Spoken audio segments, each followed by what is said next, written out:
You want to know what's going on in society? I can tell you it's not politics. It's not the major problem. It is a lack of identity. I've never seen human identity under attack like it is in today's world. When we have people that don't know who they are, who they love, why they are the way they are, this is an attack from Satan. Your soul is slowly dying. And I don't care if you're an atheist, a Democrat, a Republican, I don't care what country you're from.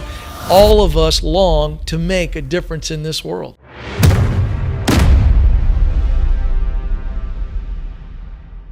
If I can get everybody to give me a warm, welcome for Ken Coleman. Let's go. Thank you very much, Trav. Good to be with you, man.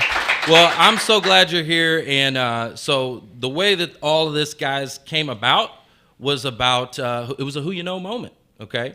So I was actually introduced to Ken through Amberly Lago, who I've built a very strong relationship with. She's been on this show a couple of times, and she's just an amazing person. So shout out to Amberly for setting this up.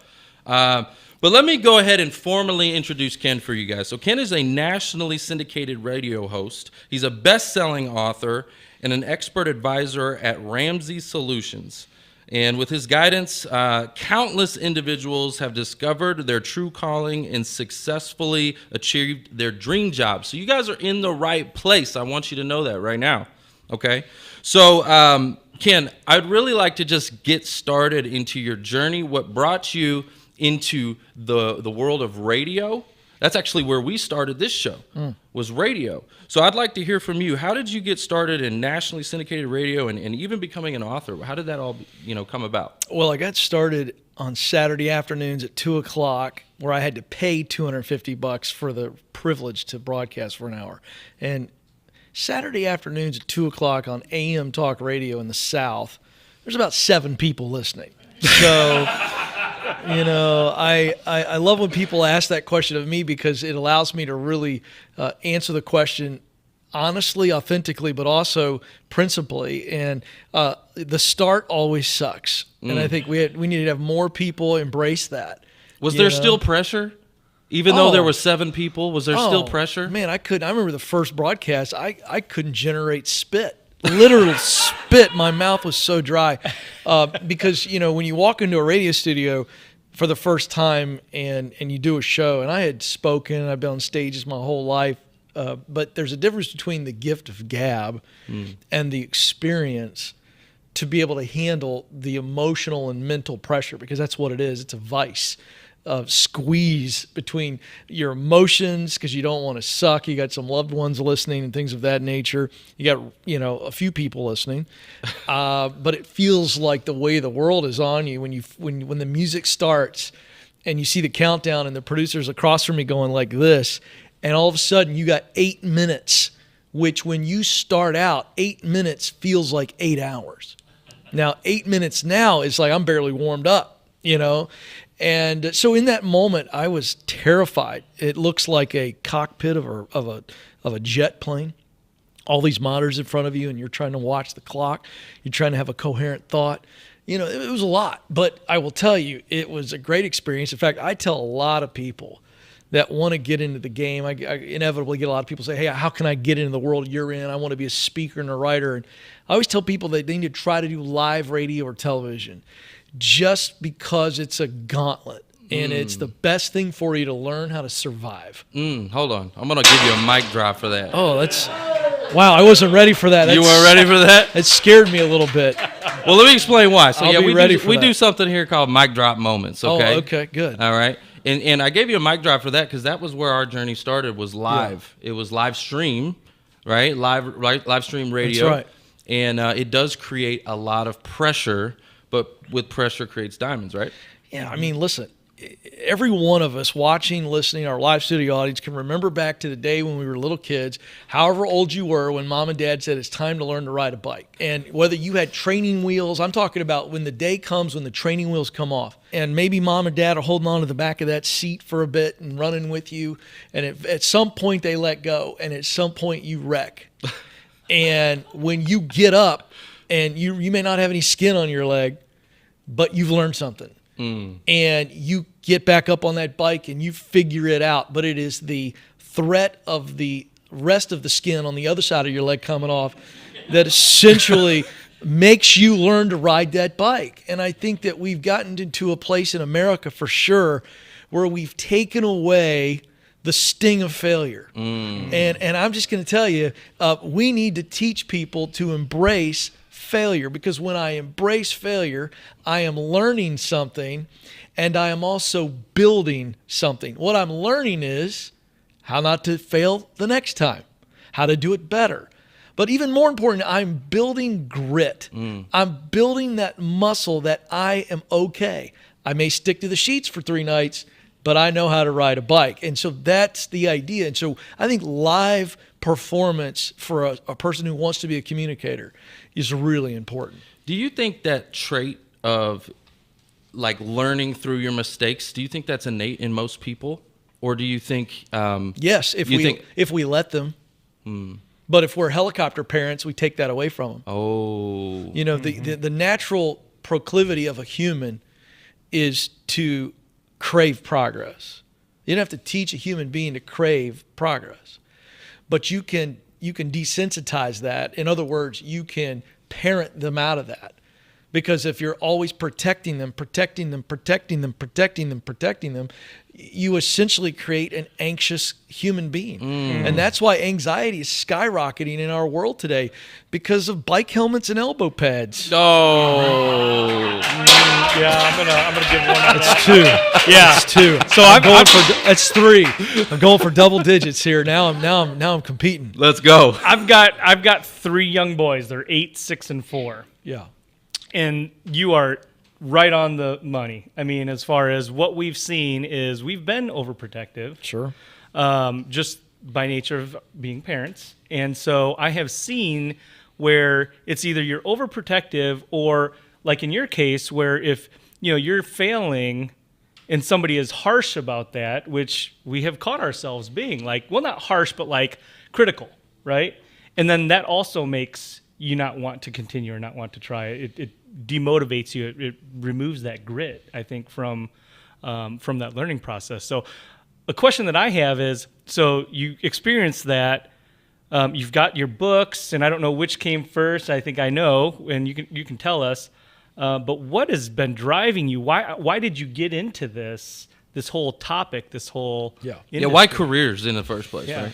Yeah, well, I would say I'm in the business of helping people do what they were born to do. Okay. So it has work and career context, but where it comes from is, number one, I was born in a home where my mom and dad made it very clear to us that we needed to appreciate history in order to make history. Ooh. And so I grew up in that environment where I had a sense of men and women who were very intentional. I like that he's getting ready. Yeah. Now, this is- We're getting loaded. We're getting this is loaded. like- over here. I'm loading up here. Guy's grabbing a mic when I'm in my answer now that I'm feeling the pressure, and I love it. This is good because I'm ready for it. All Let's right. go. So at 16, fast forward. So I grew up in an environment like that, where I very much heard the words and phrases like "you were created," God has a calling on your life, and so that was just very normal. And so when you speak in terms like that, your kids don't understand it at first, Mark, but then they get to the point where they go, "What do you mean by that, Dad?" And you begin to describe it, and your kids begin to, it's okay, what's that look like? And so I was always wondering, God, what do you have for my life? Fast forward, at 16 years of age, I'm sitting in a school assembly, a state senator by the name of Mark Earley, who went on to become the Attorney General of the Commonwealth of Virginia, where I grew up. He challenged us to think of civic duty as a calling. And so I'm sitting there, and at 16 felt like I was supposed to run for office one day and that I was going to serve in a public role to make the lives of people better. And so that became the driving goal for me at 16. Fast forward, I go to college. I volunteer on a national presidential race. I get the taste of battle. I go back to school.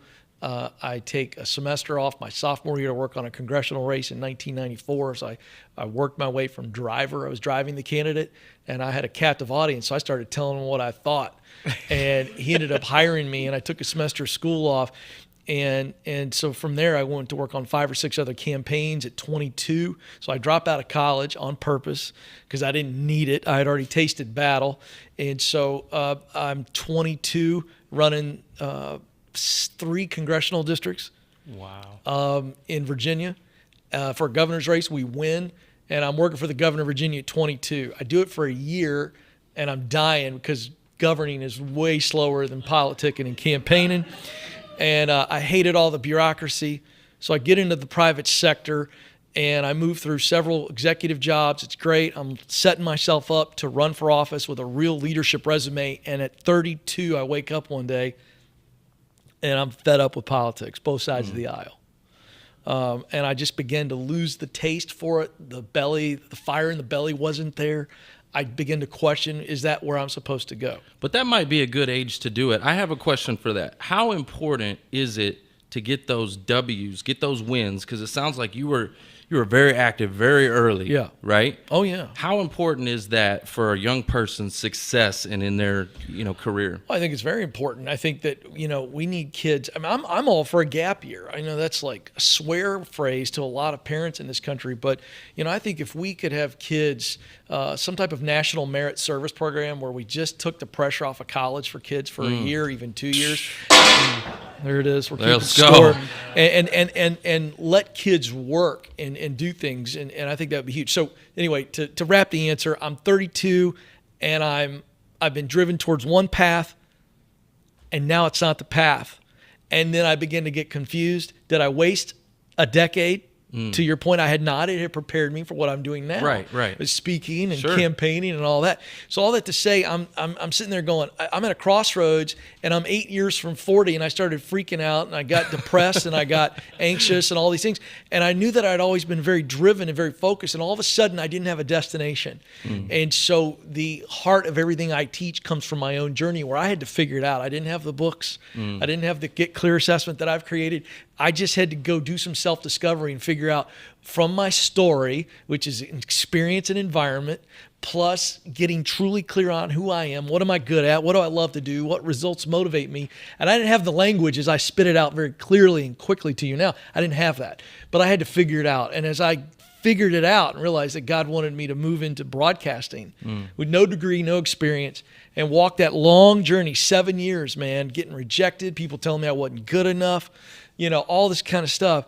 It has become my life's mission to help people see their uniqueness and to make that contribution that they were created to make. Round of applause, guys. Come on. Let's go. I've been waiting for that. I got a couple things that I heard you say. Number one, I love the mentality that you had, the civic duty aspect. Yeah. I'm a veteran. Oh, thank you for your service. Thank you. It's been an honor, and I love having been a veteran. I wasn't born in this country, but I am very patriotic. I love this country. I love the opportunity that I've gotten here.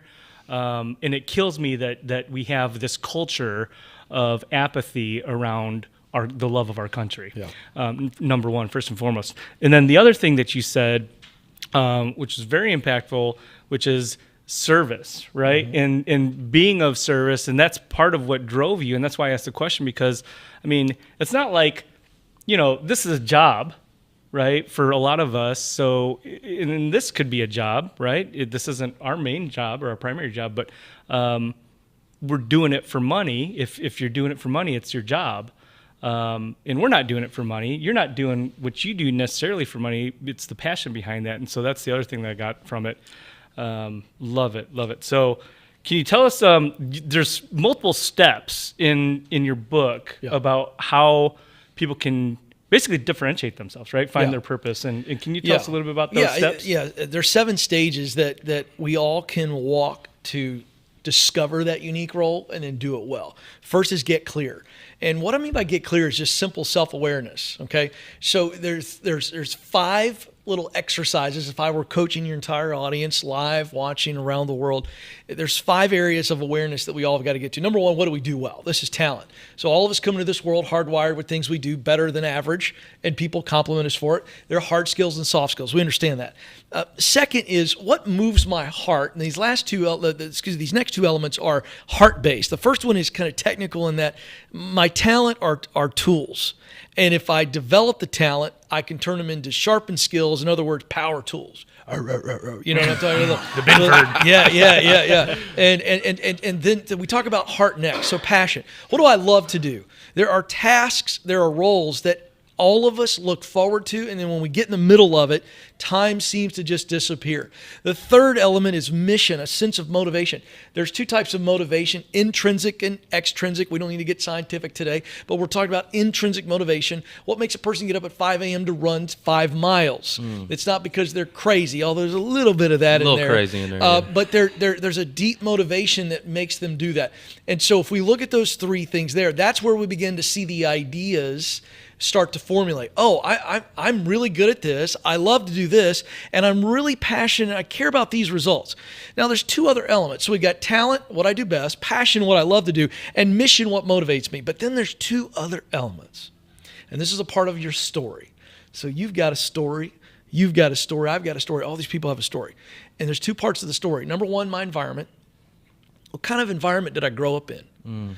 Good, bad, and ugly, it shapes us. Mm-hmm. Absolutely. And then the experience part of my story. This is what I've lived through. In other words, my victories, my defeats, people who've helped me, people who've hurt me. If you understand that, live audience, say yes. Yes. Yeah. And so we look back at our story and we go, oh, through my environment and my experience, that has shaped my heart. And then the creator of the universe gave me talent, gave me passion, and a sense of mission. So we put all that together, and now we have a very clear representation, Mark, of who we actually are. We are very unique. And so when I can see how unique I am, then the ideas begin to develop. So we want to get clear. All right, I'll roll through the rest of them really quick. Once I'm clear on what I want to do, now I got to figure out how to do it. Right. And that's stage 2, get qualified. So am I getting a college degree? Maybe, maybe not. But I've got to go get some learning, and then I've got to practice the learning, and then I can now get to the place where I get a chance to punch my ticket. And then the third stage is get connected. It's a lot of what you guys are teaching. You know, connections come through, opportunities come through connections. And it is about who you know. That's it. What'd you say? Who you know. Woo! There you go. Come on.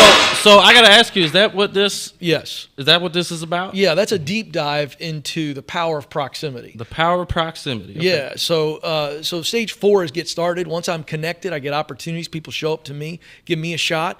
I get started. I'm on the ladder, and now I'm moving into stage 5, which is get promoted. I'm moving up the ladder, and eventually I'm going to get promoted into the dream job, stage 6, which again, the dream job is this. It's not a unicorn. That's impossible. A lot of people think the dream job is a fairy tale. Like for me, if I used the wrong definition of dream job, it would be to be an NBA basketball player. I love the game of basketball, but look at me.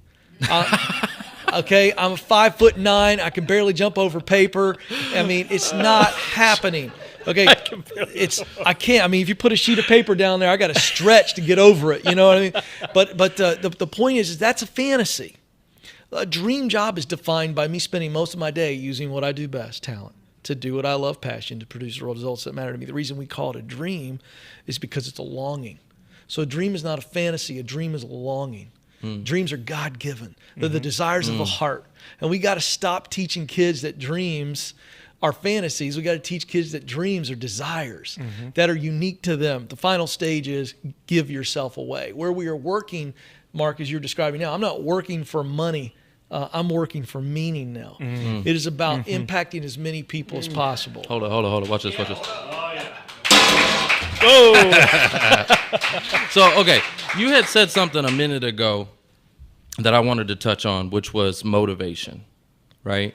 And what would you say to somebody who maybe had all of those things and they had their purpose and their mission and all of these things, and then maybe they got that axe from corporate America, right? They're getting let go, furloughed, fired, right? And they lose their motivation. They're in a spot where they're feeling a little bit hopeless, worthless, you know, a little bit stressed out. You know what I'm talking about? I'm sure you see that all the time. Yeah, I would say they haven't lost their motivation. What they have lost is focus. They're focused on the wrong thing. They're focused on, I've been hurt, I've been rejected, I've been wounded, I'm not making money. I mean, these are real reactions. You know, I've had so many calls from spouses on my show who are calling on behalf of a spouse. And they'll say something like, hey, he got let go and he's not motivated. And I feel like, and I can hear a tinge of, he needs to get off of his butt or she needs to get off of her butt. And one of the things I would say to that person who's experiencing that is, if you're not careful, you'll start to feel bad about yourself, and you'll start to look at yourself as lazy because you're hurt. and you're afraid to put yourself out there. And I remember saying this one time to a lady, and she started crying when I said it on the show. I said, "Ma'am, do you feel like your husband's lazy?" And she said, "Yes." And I said, "Can I just tell you, he's not lazy, he's lost." And there's a big difference.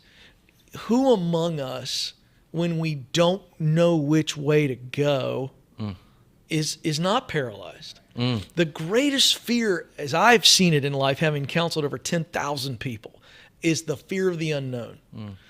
If you've ever been driving in a car and you have a torrential downpour, or you drive in a crazy fog, you immediately hit the brakes. You are pulling over. And I would just say that person who's gone through that, the data does not lie. And we know from psychology studies that they equate being fired or laid off as the same level of trauma as losing a loved one. Absolutely. So I point that out to say we need to get to the point where we stop feeling bad about ourselves and we allow ourselves to feel bad. And in other words, we've got to heal. We've got to heal after getting laid off or fired. Because if we don't, we're dragging around an open wound, and it's really hard to move forward when you're injured. So that's my perspective on that. No, I totally agree with you. It is like a loss, and people go through the stages of grief. Yeah, for sure. Through it, right? For sure. I try to tell people to try to go through those stages as quickly as possible. I don't know if you would agree with that, but 100%. And by the way, the quickest way to do that is to do it with other people. Oh, okay. Don't isolate yourself. What we tend to go and lick our wounds and kind of go hang out and watch Netflix and just eat a lot of ice cream or whatever it is. And I think what we've got to do is we've got to be okay crying on other people's shoulder and moping around other people. The worst thing you can do is cry alone and mope alone. But it's great to cry around people that care for you and mope around people that care for you. It's okay, because enough crying and pouting and moping around the right people, you'll get it out of your system, and they'll love you through it, and they'll get you over it. But you cannot do it alone. You know, you're absolutely right. So I just recently, about a month ago, I lost my grandma, who was like a mother to me, and I grew up with her, and she raised me and all that kind of stuff. And it was really hard, but like I put out some content actually, and the community, the comments, the love, lifted you. Absolutely. Yeah. In a dark time, dark season, it lifted me. And so not doing it alone, and it helped me kind of get through it quicker than I thought I was going to. I knew it was coming, and I was like, this is going to suck for me. I'm going to be destroyed for a long time. Yeah. But I got through it pretty quickly. I'll give you a couple people that, just real quick. Yeah. You need a cheerleader. So when you're going through loss, whether it be loss of a loved one, or you've been fired or laid off or whatever, you need to be around a cheerleader. That's the person that just goes, "You're awesome. You're going to be great. You're going to be better." They're like the golden retriever in your life. They're just licking you, jumping all over you. They're great. Don't lick anybody. That'd be really weird. You got to be careful in this day and age. So you got to have that cheerleader. You also need the comedian. You need some people that you can just be around and they just make you laugh, and you enjoy being around them. That's a good one. You need a coach. You need that coach person in your life who goes, "Hey, you know what? You just lost, but let's look at the game film. What do we learn? What can we do?" Those are three people that I'll just throw out really quick. If you go through times of trial with those kind of people, I think you'll find you'll snap out of it pretty quick. You said this throughout and had this theme, and we are a faith-based show. Oh, good. By the way, because I was almost preaching a minute ago. No, you bring it, man. No, you bring it, because let's go. That's my question. But be careful. I'm telling you. There you go. There you go. All right. Bring it. So now I just want to warn you, I may take an offering. You know what I'm saying? Hold on, wait. Watch out. Sorry, Mark, you're trying to ask No, that's quite all right, because I love it. And we are a faith-based show, and we've tried to incorporate that in a lot of the things that we do, that we help people with, that we coach and mentor people with. We've talked about the stages of grief and how that ties in and plays in with a loss of a job and a transition. How do you incorporate your faith and biblical principles to what you teach? Oh, I'm so glad you teed me up on this. Okay, so Psalm 139, 13, and 14, my two favorite verses of Scripture in the Bible. David, the psalmist, is saying, and this is so powerful, he says, for you knit me together in my mother's womb. You know, he says, Yes. you knew me well, but he uses that phrase, and he uses that analogy, and that's what inspired me to come up with those three elements: talent, passion, mission. David uses the metaphor of knitting. And so there are threads. And he says, you knew me in my mother's womb. You knit me together. And this idea of creative and intelligent design. And so my theology from Psalm 139, 34, he says, it goes on in verse 14 to say, I am uniquely and wonderfully made. Those are powerful words that David uses there. Uniquely speaks to the very specific creative combination that I am, that you are. Okay. Then he says wonderfully, which I think is great. You know, the word wonder is a word we don't use properly anymore. You know what I mean? It's kind of become like, oh, that's wonderful, or whatever. But the root word of wonderful is, say it, wonder. And so there's a childlike wonder that we all come into this world with. Isn't it true? Yes. You know, we got parents in the audience and grandparents. And so kids come into the world hardwired to ask questions. They ask 1,000 questions a day. Literally. Are they trying to be obnoxious? No. They're trying to get to the bottom of things. There is a childlike wonder. And we get into the 8th grade in this country, America, and according to the University of Michigan, you've heard me say this, Mark, we are asking about 2 to 3 questions a day. The average 8th grader is asking 2 to 3 questions a day. We are pounding the curiosity out of our kids. So you ask me, how does Scripture or my faith inform everything I teach? It is the theology that God in Genesis chapter 2 introduces work. Now this is the God of the universe. You said this is a faith-based show. I'm going to bring it right now. Let's go. Let's hear it. So the God of the universe, who is omnipotent, works so hard in creating the world that he's got to take a break on day 7. So our Creator worked. If you look throughout the Bible, just do something fun, all you faith-based nerds out there. Search up the word work and see how many times the word work appears in the Scripture.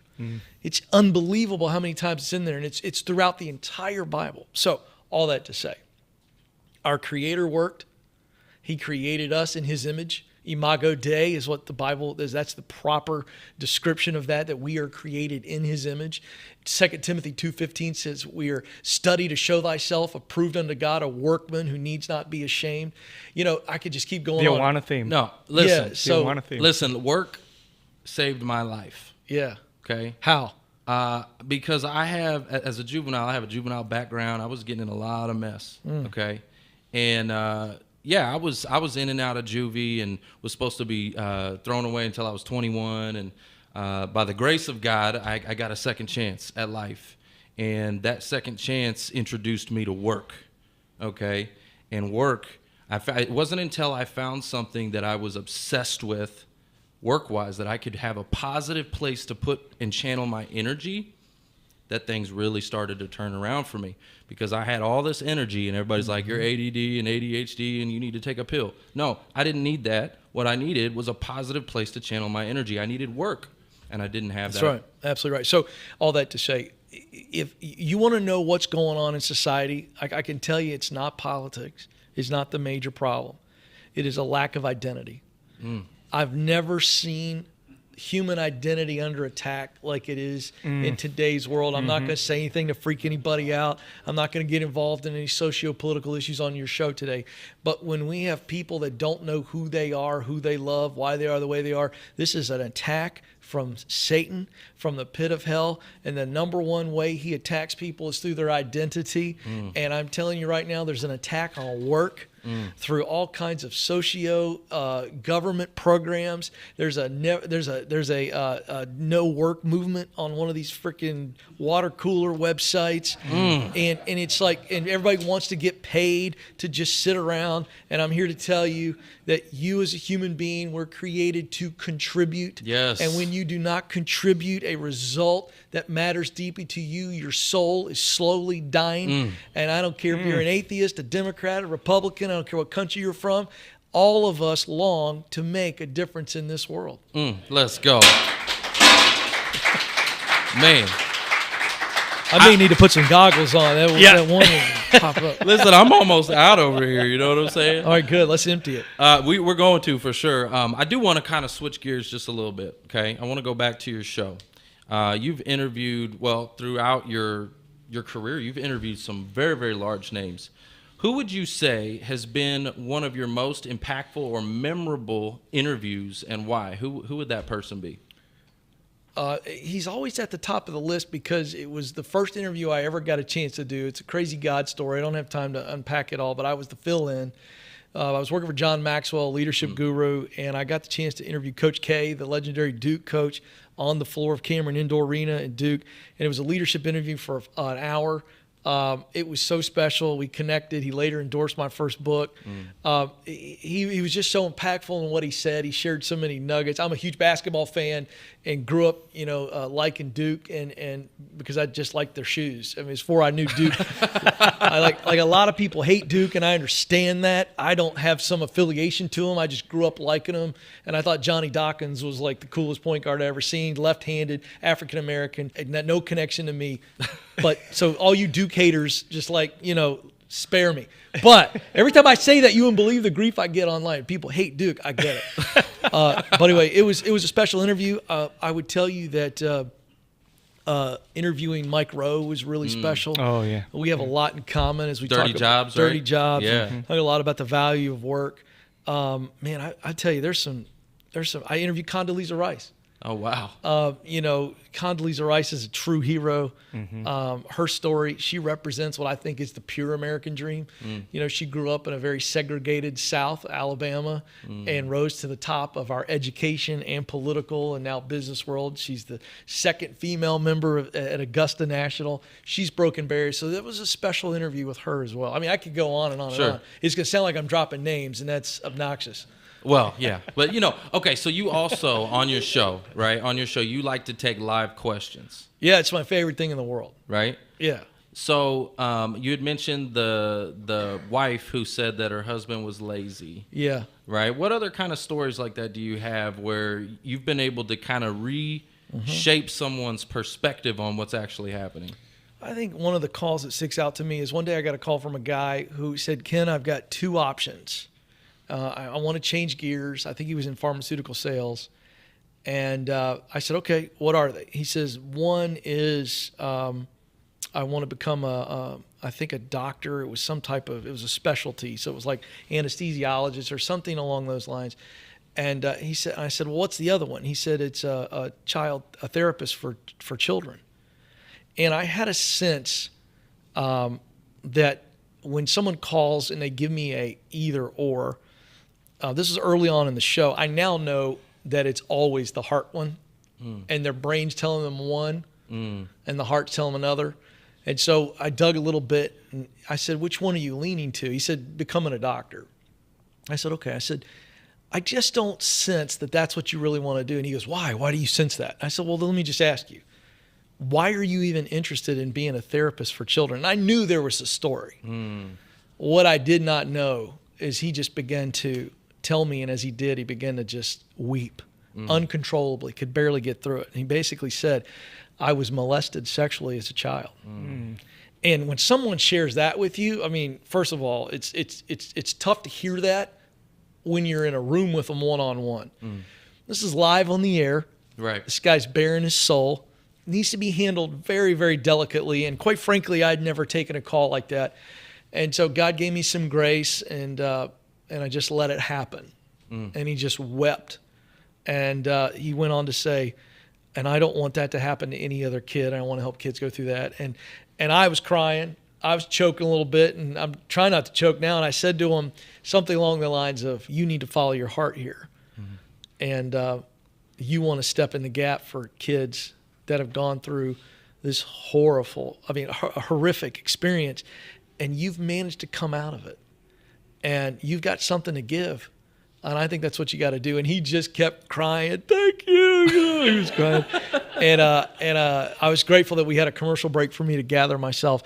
That's certainly, that's something where, again, you asked, and it's very important that you hear this.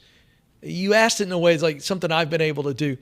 In that situation, I'm not doing anything other than asking questions, and I'm digging. And I say that not to be falsely humble, but to make sure that people understand that the greatest thing we can do for other people many times when they're seeking our advice, even a spouse, is just ask more questions and dig behind the heart. So, No, that's good. That's good. yeah, I mean, you just got to dig.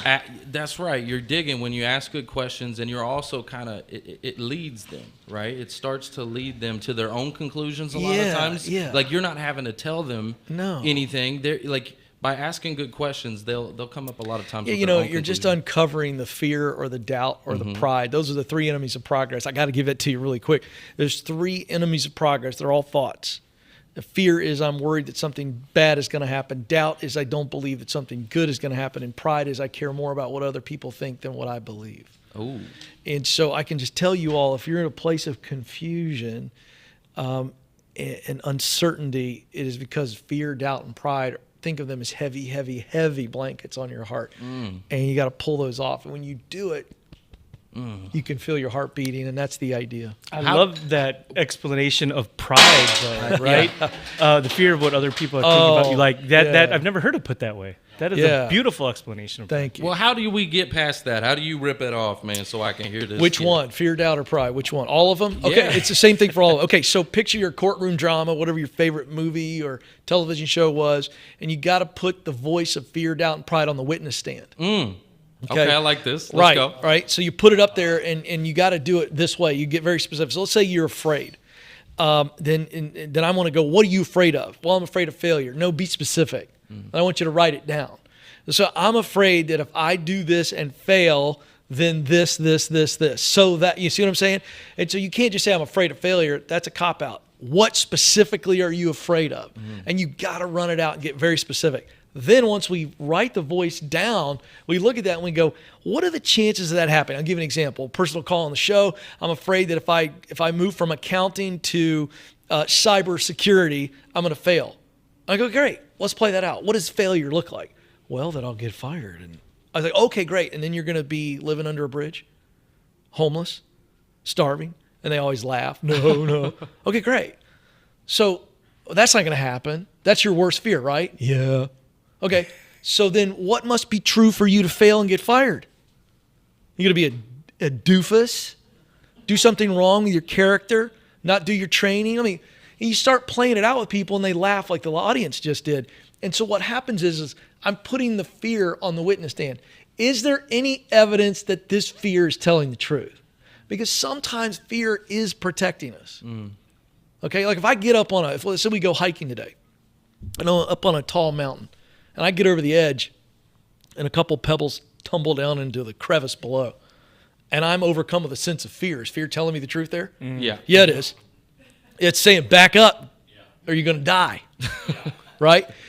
But if I do what's necessary to get trained, to get qualified, to get connected, I get a job, and I move from one industry to the next, me living under a bridge, homeless and starving, it's not true. It's not going to happen. So that's the idea. And I could go through doubt the same way. Doubt is I don't believe anything good's going to happen. Pride is, I'll tackle pride because Mark's right. This is the one we don't talk about enough. So pride would be, okay, I'll give you an example. So a guy called the show recently. He's in a family business. He's the heir apparent. His dad's tapped him to be the guy that replaces him. He don't want it. That's tough because daddy wants him to have it. He don't want it. He knows exactly what he wants to do. And so we're walking through this on the air, and I just said, man, you're just gripped with pride. And he's a very humble guy. And I think he was kind of like, what? I said, the voice of pride says that I'm more worried about what daddy's going to think and say at Thanksgiving and Christmas. And the day I walk in the office and tell him, Dad, I don't want it. I'm more worried about that than I am what I believe about my future and what my heart longs for. And so that's the power of that. And so we got to get to the point where, and this is what I tell people, I would rather you disappoint someone than resent them. Because if you disappoint daddy, he'll eventually get over it. Yeah, that's a good one. You should hit that. That is a great one. And so I would. I'm saving the best for last. Okay, good. Here, I'm all- I'll I'm loan all you. out. I'll loan you a couple. And Yeah. so the idea is, now watch how this works. If I do what I know I'm supposed to do, and there are some people that are disappointed, friends and family, coworkers, whatever, they'll get over it. But if I don't do it because I'm worried about what they're going to say or think, then many years from now, I'm going to resent them. And see, disappointment's on them, resentment's on you. And it's a cancer of the soul. So, that's the deal. You got to put it on the witness stand. Is it telling you the truth, or is it lying to you and holding you back? And most of the time it's lying to you, because most people have common sense. There's some morons out there with no common sense, but they don't listen to my show, and I can't help them anyway. That's right. But, All right, so I've got a couple of more questions, and then I want to make sure that we save some time for the audience so they can get some questions out for Great. you. One of the questions I had was about how you got connected with the Dave Ramsey Network and what it's like to work with that legend. Yeah, so fun story. So I'm early on in this journey of wanting to be a host, and I realized I'm going to have to get some interview chops. I'm going to have to develop some on-air skills, and I don't have any on-air opportunities, but I go up to some buddies of mine who I'd worked with that worked for John Maxwell. I'd worked for John, went out on my own to pursue this deal, and I came up with an idea for a podcast, and also emceeing their leadership event called Catalyst. At the time, at 12,000 leaders that came to this conference every October. And so I said, guys, I'm curious. I'll do the homework. Let's start this Catalyst podcast. This is like 15 years ago. Podcasts weren't a thing. Like, they looked at me like I had horns growing out of my head. True story. When I went and pitched this idea, we actually had iPods. Oh, yeah. Some of you remember iPods, but it was like this thing, and you thought it was the coolest thing in the world. You could spin your thumb around and get to your song. It was unbelievable.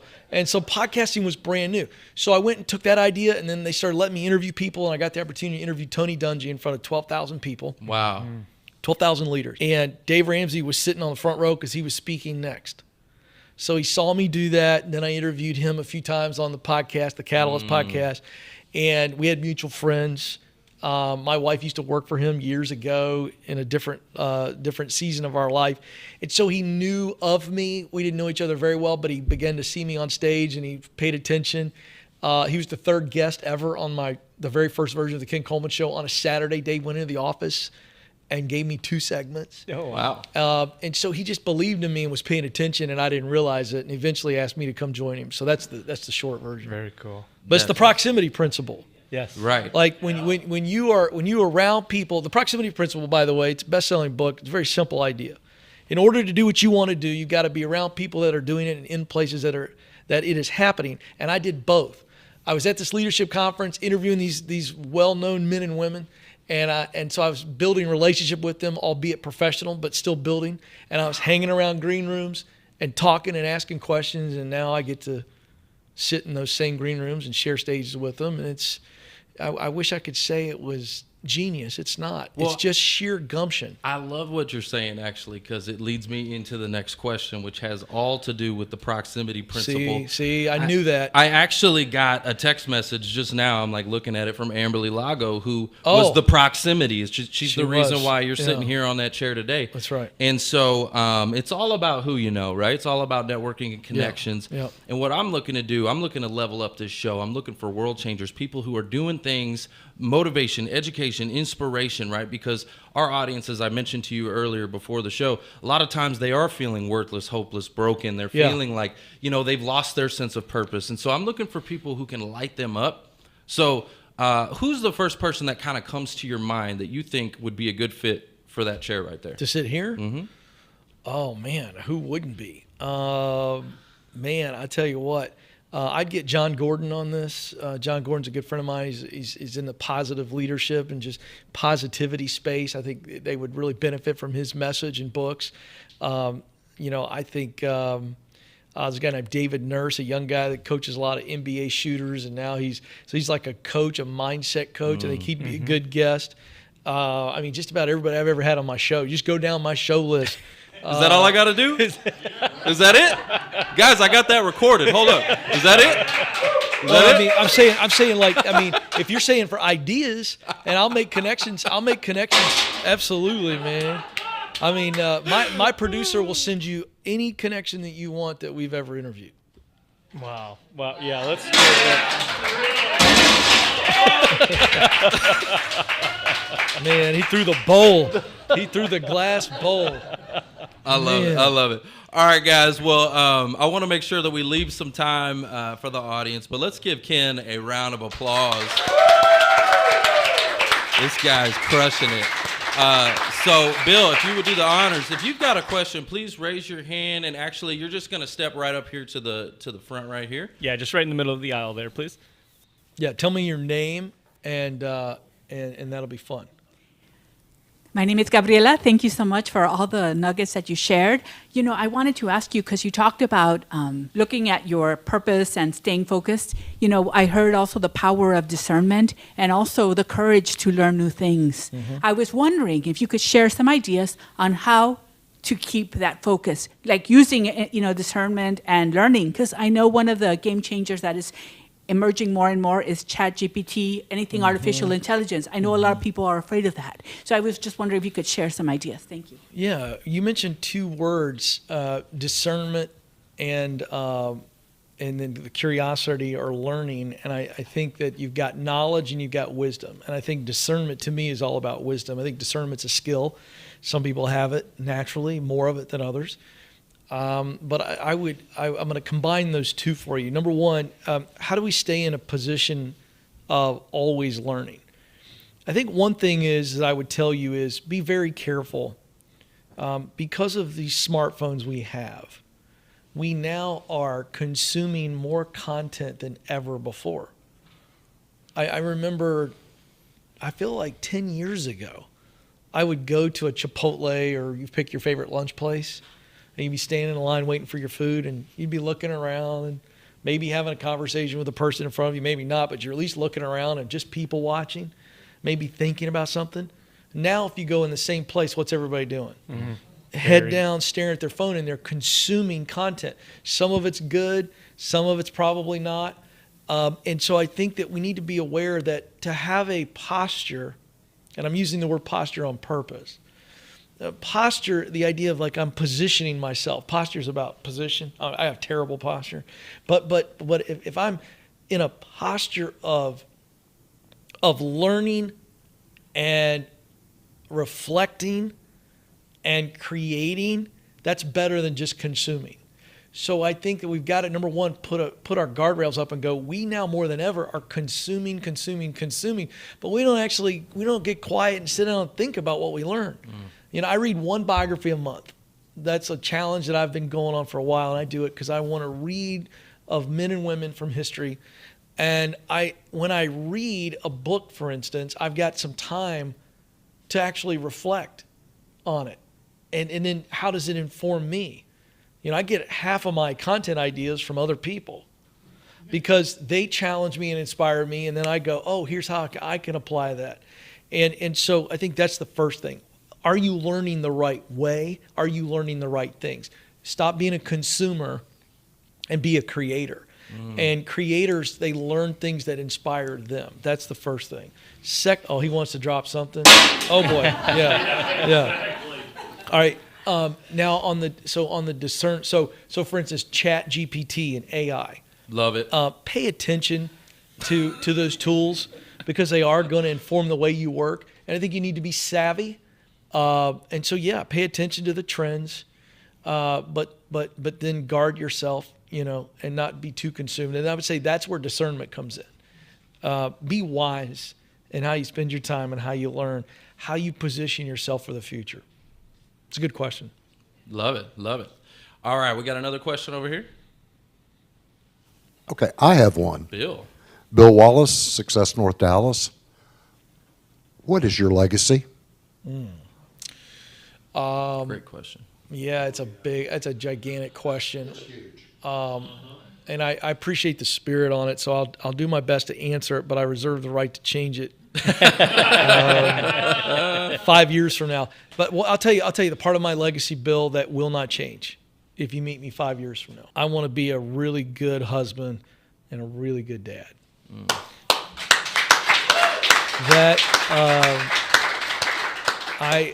And I'll tell you where it comes from. There's a little lesson here, hopefully, because I've been wrestling with this. Interestingly, Bill, I've been wrestling with this in my quiet time.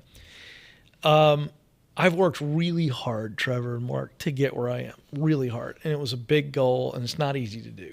I'm not patting myself on the back. It's not easy, and I've gotten here. And I'll never forget, Bill, the first day that I was on my book tour for the Proximity Principle, and I was in a hotel in Portland, Oregon. It was the last stop on my tour. And I was exhausted, and I think it was 8 o'clock. I still hadn't woken up, and all of a sudden, for whatever reason, I heard my phone buzzing. And I woke up and I looked at my phone, and it was just covered. Texts, email, voicemail. And it was my friends and family, coworkers calling to tell me that I had debuted #1 on the Wall Street Journal bestseller list. And it was very emotional and amazing. And I remember calling Stacy, had my glasses on, hadn't even brushed my teeth. I'm just literally sitting in bed going, wow, God, right? Yeah. I'm going somewhere with this. So I replied to all the texts and emails and called Stacy, and we cried together and we prayed together and thanked the Lord for this, this great achievement. It felt really freaking fantastic. And this is about 30-minute time lapse. And then I looked at the phone, and I was like, oh, I got to get ready. And I got in the shower, and I changed, and I got ready, and I walked out of my hotel room, and that's when it hit me that my life hadn't changed. I'm still the same guy. And, Casey's sitting here. I got the opportunity to be on Casey's show a little while ago, and she said something to me. She said, do people just freak out when they meet you, or something along those lines? And sometimes, yes. But here's the deal. If I get hit by a bus tomorrow, I will have made a tremendous impact that God put me on this planet. There's no question about that. But people will move on really fast. And none of my fans are going to show up at my funeral. They don't need to. And so I think we've got to make sure that we understand that we have a short time on this planet, and it will only be the people closest to you that the word legacy truly rings. And so stop worrying about all that other crap. Do your best, but love those family members and friends that God has put in your life. Love them very, very well. To me, that's the only legacy we got. Yeah. All right. I'm gonna. So, well, Mark, your mic. Yeah, he's about to mic drop for real. He about to really mic drop. Yeah. Okay, so real quick, we got a few more minutes in here, and Yeah. I want to make sure, because today you have an amazing event going on. Talk to me about your career breakthrough event. I want to hear about it. Yeah, so because I enjoy interacting with people at live events, whenever I do a keynote, if I get an hour keynote or 45, I usually spend half on speaking and half taking live questions from the crowd. I just enjoy it. I enjoy teaching on some content and then trying to apply it. So I had this vision a couple years ago, and this is the fruition of that. I wanted to go to smaller theaters. Small, intimate theaters allow for small, intimate audiences. And intimate audiences allow for what I believe is real breakthrough. And so we decided to test it for 4 cities. We did Kansas City, Chicago, Atlanta, and then we'll finish it out tonight here in the Dallas area. And, it's just been special, man. The crowds are about anywhere from 180 to 220 people. And I speak for about 20 minutes, and I just tell people, you came here for the breakthrough tonight. So we have mics on both sides of the stage, and people stand up, and we do heart surgery, and we just help people by meeting them where they are, making major decisions. Some trying to just get ideas. I'll tell you one quick story, because this is what breakthrough's about, and then I think we got something fun to share. But we're in Kansas City, and a little lady stands up to my right. And she gets up, you can tell she's a little bit nervous, because she's in front of a crowd, and she's asked her a question. She said, Ken, I'm working 2 jobs. It's about, 80 hours, 85 hours a week, and it's killing me. And I just cut her off. Because sometimes the question they want to ask is not the question I need to answer. Do you understand? I know what you're talking about. And so I was like, I already know what's up with this gal. And so I said, why are you working 85 hours a week? She said, well, I was in a really rough marriage, and it was abusive, and he didn't work, and he made me work 2 jobs, and so I knew what was up. And so I said, well, are you still in the marriage? No, thankfully I got out of that. Okay, great. She said, but I'm making really good money. I said, sweetheart, I don't care how much money you're making. You're exhausted emotionally, physically, mentally. You need to heal from this abusive relationship. She just broke. She's just broke right there. And so I went on to just kind of give her some more advice. And so we wrapped up, and I was starting to walk across the stage to the other side of the stage where the other mic is. And I stopped, and I felt the press of the Holy Spirit. And I just said, I've never done this before. And some dude yells at me, do it! And he didn't even know what I was going to say. And I said, all right, sir. I said, I just feel like there, I don't know if it's one person, 5 people. There's some people in this room tonight that you connected to this young lady's story. And because I told her, I said, you gotta walk away from one of those jobs. She went on to tell me, by the way, she was pregnant with his baby. Oh. And so I was like, you got to take care of you so you're taking care of the baby. Anyway, I said, I feel like there's some people in this room tonight that are supposed to walk with this young lady. Mm. And no sooner do I say that than a woman pops up about 5 rows in front of me. She goes, Ken, I went through this 7 years ago. I want to walk with her through this. Mm. And then a grandmama stand up on this side. She says, Ken, my daughter walked through this, and I'm going to walk with her through this. Man. And then another lady stood up, and it was that kind of stuff happening. And, that young lady walked out of that night with 3 new friends who were going to lock arms with her and help her. And so that's the kind of stuff that happens at these events, man. Like, people start crying, they're snotting on the mic, and it's all good. Yes. And so, I just try to meet people where they are, and we just try to lower the barrier. We try to make it feel like a family night. So anyway, career breakthrough, it's tonight. I don't even have the details in front of me. It's on my website, kencoleman.com/events. But anyway, it's the joy of my life, man, to meet people who are in pain and give them some purpose from the pain. That's what we do. Well, and I feel like, and I love what you're talking about, and I feel like there's a few people in this room that could value from attending an event. I think like so. That. You think so? I think so. I think so. I know so. I would like them to be my guest for free. Oh, you would? Okay. Absolutely. So, there it is. Now we're okay. The coup d'etat. Yeah. So any of our live audience tonight that would like to come, my guy Damon is here. We'll get you the venue location. We'll look it up. I'm sorry, I don't know. It's in Plano. Guys. It's in Plano, Texas. Yeah. It's at a great theater. We still have some seats left, and so we will give them a free ticket for them and a guest. All they got to say is who you know, right? Just say Who You Know podcast. I was there live today. Ken comped me, and we'll have books there. I can sign books, and if anybody. So I would love for them. And I know Dallas is a big place, and this is last minute, but you're certainly welcome. Absolutely. Well, guys, another round of applause, Ken Coleman. Guys, that's the show. It's all about who you know. Thanks for listening to the Who You Know Show podcast. My name is Trevor Houston, and if you've enjoyed this episode, consider subscribing wherever you listen and leave us a positive review to help us keep the mics on in the studio. Until next week, that's the show. It's all about who you know.